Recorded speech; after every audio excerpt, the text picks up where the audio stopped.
नमस्कार दोस्तों, मैं magical Sudipti, mental fitness coach, transformational coach, एक बार फिर आपके सामने अपने कुछ एक्सपीरियंसेस लेकर और इसी उम्मीद के साथ कि मैं अपने एक्सपीरियंसेस से आपकी ज़िंदगी में कुछ बेहतरीन खुशियाँ लेकर आ पाऊँ।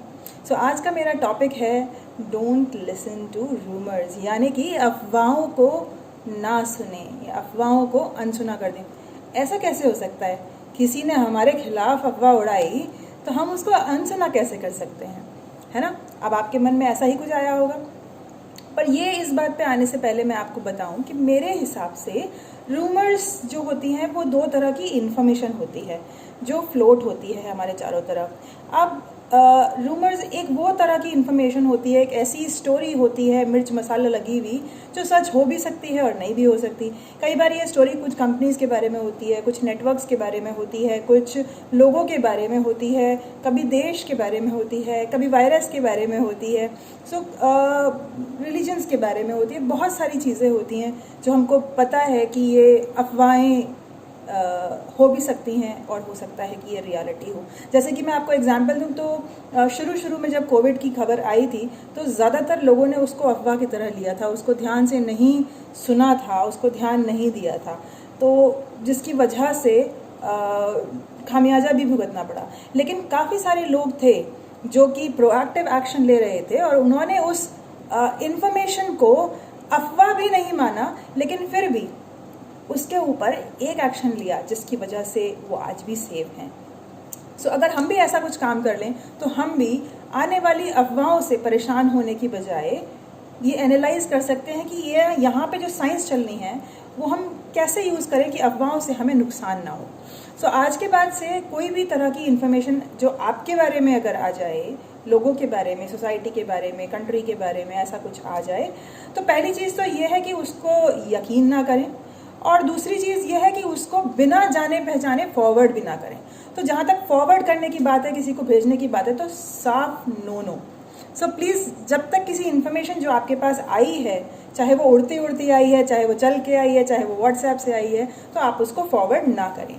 अब उसको एनालाइज करना है। सो इन्फॉर्मेशन जो आपके पास public, country, religion, companies, networking, अलग अलग एप्लीकेशन के बारे में आती है, उन सब के बारे में आपको क्या करना है। एक इन्फॉर्मेशन वो है और एक इन्फॉर्मेशन ऐसी होती है जो मेरे खिलाफ आई है, मेरे खिलाफ अफवाह उड़ाई है किसी ने, किसी पड़ोसी ने, किसी कलीग ने, किसी सास ने, किसी नंद ने, किसी दौरानी ने, किसी जेठानी ने। सो इस तरह की भी अफवाह होती हैं जो कि घर घर की कहानी है। सो हम बड़े लेवल पर क्या करते हैं, पहले वो देख लेते हैं, उसके बाद फिर हम घर घर की कहानी पर आएंगे। सो बड़े लेवल पर जब कोई इन्फॉर्मेशन हमारे पास आती है जिसको हम अफवाह बोल देते हैं, उस इन्फॉर्मेशन को हम इन्फॉर्मेशन की तरह ही लें और बस ये देखें कि क्या इस इन्फॉर्मेशन से आने वाले कल में मेरे साथ कुछ नुकसान हो सकता है, मेरे साथ कुछ वर्स्ट केस सिचुएशन क्या हो सकता है। अगर ये सच हो जाए तो क्या हो सकता है। जैसे कि एग्जाम्पल लेते हैं कि हम कोविड-19 का। सो कोविड का जब वायरस फैला तो कुछ लोगों ने क्या किया कि ये जानकर कि ये इन्फेक्शन है एक तरह का, तो अगर हमारा इम्यून सिस्टम स्ट्रांग होगा तो किसी भी तरह का इन्फेक्शन हो हम पर उसका असर नहीं पड़ेगा। तो उन्होंने सोचा वर्स्ट केस सिनेरियो में इन्फेक्शन कैच करने के चांसेस हैं, तो इन्फेक्शन कैच करने से बचने के लिए अपने आप को क्या करना है, अपनी सेहत को मजबूत करना है। अपनी सेहत को मजबूत करना है, प्रिकॉशंस यूज़ करनी है, मास्क लगाना है, हाथ में ग्लव्स पहनने हैं, सैनिटाइजर यूज़ करना है। तो उन्होंने सारी प्रिकॉशंस भी यूज़ की और उसके बाद उन्होंने अपना इम्यून सिस्टम भी स्ट्रॉन्ग किया।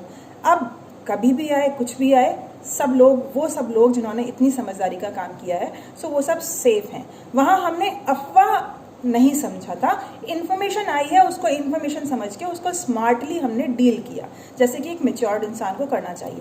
कुछ लोग आप देख रहे हैं कि आज भी वो मैच्योरिटी नहीं दिखाते हैं, वो आज भी घूम रहे हैं। उसी तरह से आपने देखा होगा कि कुछ ऐसी इन्फॉर्मेशन आई थी, कुछ वीडियोस आई थी जिसमें कि कुछ लोग बर्तन चाट रहे हैं, कुछ अलग अलग। एक दिन पहले वो वीडियोस आती हैं, वो इन्फॉर्मेशन आती है और फिर पता लगता है कि वो कुछ और है। ऐसा नहीं था कि वो कुछ गलत हो रहा था, वो उनके हिसाब से सही था। मैं उसको हाईलाइट नहीं करना चाहती हूँ क्योंकि वो रिलीजन से रिलेटेड चीज़ें हैं, बट वो गलत नहीं था, गलत जगह पर उस क्लिपिंग को यूज़ किया जा रहा था ताकि मीडिया की टीआरपी बढ़ सके। सो हमें ये चीज़ महसूस करनी है, एनालाइज करनी है, इसको इस्तेमाल करना है कि हमें कब किस इन्फॉर्मेशन को अफवाह की तरह ट्रीट करना है और कब किस इन्फॉर्मेशन को इग्नोर कर देना है, क्योंकि हमारा उससे कोई लेना देना है ही नहीं, है ना। और प्लीज़ फॉरवर्ड तो नो। अब बात आती है कि मेरे आसपास मेरे खिलाफ किसी ने अगर बात उड़ाई है तो उसको तो हम ऐसे नहीं जाने देंगे। सो उसके लिए क्या करेंगे? सबसे इम्पॉर्टेंट चीज़, अगर बात मुझसे रिलेटेड है और किसी ने भी बोल दी है, हो सकता है ऑफिस कलीग ने बोला हो सकता है किसी ऐसे फ्रेंड ने बोला हो जो फ्रेंड दिखता है लेकिन है नहीं, कुछ भी हो सकता है, किसी की मिसअंडरस्टैंडिंग भी हो सकती है, तो हम अभी भी इसको इन्फॉर्मेशन की तरह ही लें और इग्नोर कर दें। इग्नोर करने के बाद जो हमें करना है राइट इंटेंट के साथ सिर्फ अपने काम पर फोकस करें और आगे बढ़ते जाएं, ताकि हमारा मन भी शांत रहे और हम अपने काम से डिस्ट्रैक्ट ना हो, है ना। आसान है, कर देंगे। क्या बात कर रहे हैं, पड़ोसी ने मेरे खिलाफ अफवाह उड़ाई है, ऐसे कैसे जाने दें उसको? ऐसे नहीं जाने दे सकते। अच्छा, इग्नोर नहीं कर सकते, चलिए देखते हैं फिर क्या करते हैं। तो अगर हम इग्नोर नहीं कर सकते ऐसी इन्फॉर्मेशन की पड़ोसी ने, दोस्त ने, ऑफिस कलीग ने, किसी ना किसी ने अफवाह उड़ा दी है, मे भी किसी और दूर के रिलेटिव ने किसी ने कुछ बात उड़ा दी है, सो उसको भी हम आगे एनालाइज कर लेते हैं। क्या करना है, हमें कुछ एक्शन स्टेप्स लेने हैं। शायद कुछ आईटी के लोग होंगे तो वो समझ सकते हैं कि हमने एक फ्लो चार्ट बनाया है जो साइंटिफिकली हम उसको यूज़ करना है कि अगर हमने ये कदम उठाया, अगर ये येस है तो फिर आगे बढ़ेंगे, यहाँ नो है तो फिर इधर आगे बढ़ेंगे। सो बिल्कुल उसी तरह से मैंने एक फ्लो चार्ट बनाया है अपनी अंडरस्टैंडिंग के हिसाब से। हम क्या करेंगे, अगर हम उस अफवाह को या जो इन्फॉर्मेशन हमारे खिलाफ आई है उसको हम इग्नोर नहीं कर पा रहे हैं, हमारा दिल नहीं मान रहा, हमारा छोटू हमें बार बार परेशान कर रहा है, तो हम कहेंगे कि लाओ सारी इन्फॉर्मेशन ले आओ, टेक ऑल इन्फॉर्मेशन। हमको थोड़ा सा बस मेहनत करनी होगी शुरू में, क्योंकि हमें प्रैक्टिस करनी है। अपने ही दिमाग को अपने फेवर में काम करने के लिए हमें प्रैक्टिस करनी है, इसलिए हमें थोड़ा सा मेहनत करनी होगी। हम सबसे पहले सारी इन्फॉर्मेशन ले लेंगे, और बताओ, और कोई अफवाह है वो भी बताओ, और इन्फॉर्मेशन किसी और से मिली है वो भी बता दो, सबकी इन्फॉर्मेशन इकट्ठी कर लो। सारी इन्फॉर्मेशन इकट्ठी करने के बाद now second step is observe. So take all information, now observe. आपको ऑब्जर्व करना है कि ये जो इन्फॉर्मेशन जहां कहीं से भी आई है, जिन लोगों ने ये इन्फॉर्मेशन पास करी है, क्या ये लोग अपने फील्ड के मास्टर हैं? अगर ये अपने फील्ड के मास्टर हैं और तब मुझ पर कमी उठा रहे हैं, तब मुझ पर उंगली उठा रहे हैं कि इससे ये नहीं होता, इसने ये जानबूझकर नहीं किया, या इसने ये जानबूझकर किया है, ये ऐसा कर सकते थे। सो अगर वो अपने फील्ड के मास्टर हैं और अपने शब्दों पर रहते हैं, जो कहते हैं वही करते हैं, जो करते हैं वही कहते हैं, तो फिर उनकी बात आगे प्रोसेस में लेनी चाहिए। बट अगर जो आपके बारे में ये कहने वाला है, जिसने ये इन्फॉर्मेशन फ्लोट की है, अगर वो ऐसा इंसान है जो अपनी ज़िंदगी में फेलियर रहा है, कुछ करने की हिम्मत नहीं रखता, सिर्फ पीछे बैठे सिर्फ बोलने का काम है, अगर वो सिर्फ घर में बैठकर सिर्फ बातें ही बनाते हैं, अगर आपको लगता है कि वो आपके व्यक्तित्व को जानते ही नहीं हैं, तो या फिर कुछ ऐसे लोग हैं जो कि शायद खुद से बहुत परेशान हैं, इसीलिए वो अपनी लाइन तो बड़ी नहीं कर सकते, लेकिन औरों की लाइन छोटी कर देंगे तो उनकी लाइन ऑटोमेटिकली बड़ी हो जाएगी, ऐसी बातों पर विश्वास रखते हैं। तो ऐसी परिस्थितियों में अगर ऐसा कोई इंसान है तो मुझे बताइए, जो इंसान मानसिक तौर पर परेशान हो, बीमार हो, उसकी बात का क्या बुरा मानना? कोई फायदा ही नहीं है ऐसे इंसान का बुरा मान। उनको तो ऐसी लाइलाज बीमारी है कि भगवान उन्हें सद्बुद्धि दे, तो हमें उन्हें दुआ देना चाहिए कि क्योंकि उनके ऊपर दवा का नहीं, दुआ का ही असर हो सकता है। तो हमें ऐसे लोगों को जो कि हमसे जलन रखते हैं, या ऐसे लोग जो बेचारे खुद से ही परेशान हैं और इसीलिए अपनी लाइन बड़ी करने की मेहनत तो उनसे हो नहीं पाएगी, हमारी जो बड़ी लाइन है उसे काटने के लिए काम कर रहे हैं, ऐसे लोगों के ऊपर क्या गुस्सा करना और ऐसे लोगों के मुंह से निकली हुई बात पर अपना ध्यान देके अपनी एनर्जी क्यों वेस्ट करना? हमें अपने रास्ते से डिस्ट्रैक्ट ना करें, है ना। सो ऐसी सिचुएशन में इन लोगों को माफ़ करें और ऊपर वाले से प्रार्थना करें कि इनके ऊपर दुआ का असर हो जाए और भगवान इन्हें सद्बुद्धि दे, ठीक है ना। अब हम बात करते हैं कि अगर उन लोगों की बात करते हैं जो कुछ अस्तित्व रखते हैं, जो सफल लोग हैं, जैसे कि अगर मुझे 10th करना है तो मुझे बताइए कि मैं किससे राय लेने के लिए जाऊंगी या किसकी बात पर ज़्यादा ध्यान दूंगी, जो 10th में टॉप किया हो या फिर जो 10th में फेल हो गया हो या बिल्कुल मार्जिन पे 33 मार्क्स लेकर आया हो? बताइए आपकी समझदारी क्या कहती है। मेरी समझदारी तो यही कहती है कि मैं उसी के पास जाऊंगी जिसने 10th में टॉप किया हो, ताकि मैं उससे पूछ लूं कि उसने क्या नहीं किया और क्या किया, और मैं भी उन पद चिन्हों पे चलूंगी तो शायद मेरा भी यही होगा, यही रिजल्ट होगा, है ना। तो अगर कोई इंसान मुझसे सक्सेसफुल है और वो मेरे बारे में कुछ कह रहा है, हो सकता है उसको कुछ गलतफहमी हो गई हो सकता है वो मुझे जानता ही नहीं हो।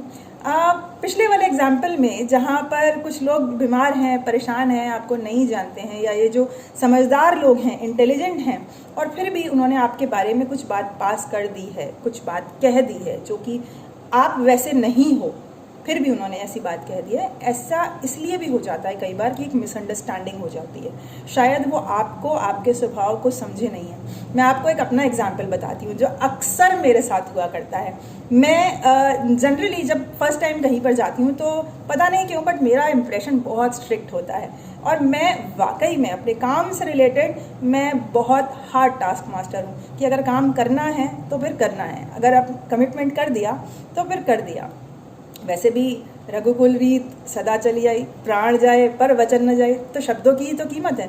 सो मुझे वही चीज़ लगती है, और इसीलिए मैं अपने कुछ प्रिंसिपल्स को लेके काफ़ी स्ट्रिक्ट हूँ, जिसकी वजह से जब लोग मुझसे पहली बार मिलते हैं तो उनको लगता है कि ये बहुत स्ट्रिक्ट होगी, पता नहीं काम पे काम बताई जाती है, हमारी सिचुएशन को समझती नहीं है। सो मेरी कुछ टीम्स थे, कुछ लोग थे जो दूर रिलेटिवली रहते थे, रूरल एरियाज़ में, छोटे लोकेशंस में उनके सेंटर्स थे। सो हम लोग कभी मिले नहीं थे, अक्सर फ़ोन पर ही बात होती थी और मैं उन्हें इंस्ट्रक्शन देती थी, मैं उन्हें काम बताती थी, और उनको लगता था कि हे भगवान कितना काम देती है, हमारी बात तो समझती नहीं है, और बहुत कुछ वो मेरे बारे में बात करते थे। मुझे कहीं ना कहीं से ये खबर लग गई कि, क्योंकि आपको पता है कि जब नेगेटिविटी आती है तो वो ऐसे सीधे कान तक पहुंच जाती है, क्योंकि कोई स्पीड ब्रेकर तो होता नहीं। तो मेरे पास ये इन्फॉर्मेशन आ गई कि लोग ऐसा आपके बारे में कह रहे हैं। कहा ठीक है, मैं थोड़ा सा मुस्कुराई, क्योंकि मुझे पता है कि जब तक कोई मिलता नहीं है तो शायद हो सकता है ऐसा इंप्रेशन मेरे बारे में बना ले, विच इज़ एब्सोल्युटली फाइन। जब वो मेरे साथ काम करेंगे, मुझे पहचान जाएंगे, तो उनका जो गलतफहमी का चश्मा है वो अपने आप ही साफ हो जाएगा। सो मैंने चिंता नहीं करी और मैं उनके साथ काम किया। कुछ मौका इस तरह का पड़ा कि मुझे 3 दिन उन लोगों के साथ समय बिताने का मौका पड़ा, और वो दिन है और आज का दिन है। वो लोग अगर मैं उनसे कहूँ कि भाई मुझे फ़ोन मत करो तो उनका दिन नहीं बीतता मुझसे बात किए बिना। शायद अगर वो वीडियो देख रहे होंगे तो वो ये समझ जाएंगे कि मैं उनके बारे में बात कर रही हूँ, और आई एम श्योर उनके चेहरे पे मुस्कुराहट आ गई होगी, क्योंकि पहले उनके दिमाग में मेरे लिए गलत इंप्रेशन था, और जो रूमर्स आई थी उसके ऊपर उन्होंने ट्रस्ट कर लिया था। बट जब उन्होंने मेरे ऊपर विश्वास किया, मेरे साथ काम किया, तो उन्हें विश्वास हुआ कि नहीं, जो रूमर्स थी वो सिर्फ रूमर्स थी, और वो ऐसे लोगों ने फैलाई थी जिनको काम से कोई मतलब नहीं था। सो जब उन्होंने मेरे साथ टाइम स्पेंड किया, उन्हें समझ में आया कि बात कुछ और है। सो मैं बात कर रही थी कि अगर कोई समझदार व्यक्ति आपके लिए कोई बात ऐसी कह देता है, उस सिचुएशन में आप अगेन उसको एनालाइज कीजिए कि उसने आपके खिलाफ ये बात क्यों कही है। क्या आपके लिए कोई एरिया ऑफ इम्प्रूवमेंट है कि आगे बढ़ने में ये कमी आपको नुकसान कर सकती है? अगर आपको लगता है कि सामने वाले ने मेरे लिए जो बात बोल दी है उसमें कोई कमी मेरी जाहिर हो रही है, हो सकता है बाकी लोग भी, बहुत सारे लोग भी मेरे बारे में ऐसे सोचते हो, तो मैं विश्वास नहीं कर रही हूँ, पर एक बार चेक कर लेती हूँ अपने अंदर झांक के, खुद को एनालाइज करके कि क्या एरिया ऑफ इम्प्रूवमेंट है। अगर मुझे कहीं बेहतर करने का स्कोप है तो मैं सुधार लेती हूँ। सपोज मैंने हलवा बनाया और उसके अंदर मीठा कुछ जमा नहीं, मतलब जैसे हलवे में मीठा होता है ना, वो बात नहीं आई। अब क्या हुआ, मेरी पड़ोसन ने जाके अपनी पड़ोसन से कहा कि भाई जब नवरात्रों का जब हलवा बनता है ना, सुदीप्ति के यहाँ से तो बिल्कुल मत खाना, प्रसाद आता है ना वो बिल्कुल मत लेना, क्योंकि उनके हलवे में तो मीठा होता ही नहीं है। अब इत्तेफाक से, क्योंकि जब हम भोग बनाते हैं तो कई बार ठीक हो जाता है, कई बार कम ज़्यादा हो जाता है, और हम मीठा कम खाते हैं, मैं मीठा कम खाती हूँ, तो मैंने हल्के मीठे का बनाया था, बट क्योंकि प्रसाद था, वो आ गए थे तो हमने उनको प्रसाद दे दिया।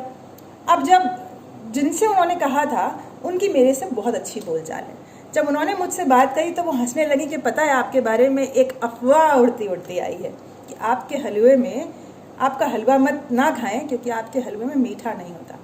सो वो समझ गई है ना। तो आप अगर मुझे समझ में आ गया कि आगे से कभी अगर मैं बाहर किसी को प्रसाद दे रही हूँ या मैं किसी को हलवा या कुछ खाने की चीज़ दे रही हूँ, तो मुझे पहले चेक कर लेना है कि इसके अंदर नमक, चीनी जो टेस्ट के हिसाब से सब परफेक्ट है, मैं तभी आगे दूँ। तो एरिया ऑफ इम्प्रूवमेंट था, मैंने उसको सुधार लिया और आगे से मैं उनको इस शिकायत का मौका नहीं दूंगी, क्योंकि ये मेरे ही इंप्रेशन की बात हो रही है। सो हम ऐसे ही अपना एरिया ऑफ इम्प्रूवमेंट ढूंढ लें अगर सामने वाले की बात में ज़रा भी स्कोप है। अगर स्कोप नहीं है तो आप अपने काम पर ध्यान केंद्रित कीजिए। हाँ, अपना इंटेंशन साफ होना चाहिए। अगर आपका इंटेंशन साफ नहीं होगा तो गड़बड़ होने के चांसेस पूरे हैं। फिर आपका ध्यान इस बात पे लगा रहेगा कहीं उसे पता ना लग जाए। सो अगर आपने एनालाइज किया, कोई स्कोप आया, स्कोप ऑफ इम्प्रूवमेंट, तो आप उसको अप्लाई कीजिए, वो करेक्टिव एक्शन लीजिए जिससे कि आप इस इम्प्रूवमेंट को ठीक कर सकते हो और अपना जो आपने टारगेट डिसाइड किया है, जो गोल डिसाइड किया है या जो आप काम कर रहे हैं उस काम पर फोकस कीजिए। सो आई होप आपको ये जो मेरा पर्सनल एनालिसिस है ये पसंद आया होगा। थोड़ी सी मेहनत लगेगी शुरू में, क्योंकि हमें आदत हो गई है फटाफट जैसे ही इन्फॉर्मेशन आई उस पर यकीन किया और हमने या तो उसे आगे फॉरवर्ड कर दिया या अंदर रख के हमने कहा अच्छा उसने मेरे बारे में बुराई करी, उसकी तो आज के बाद मैं उससे बात ही नहीं करूँगी।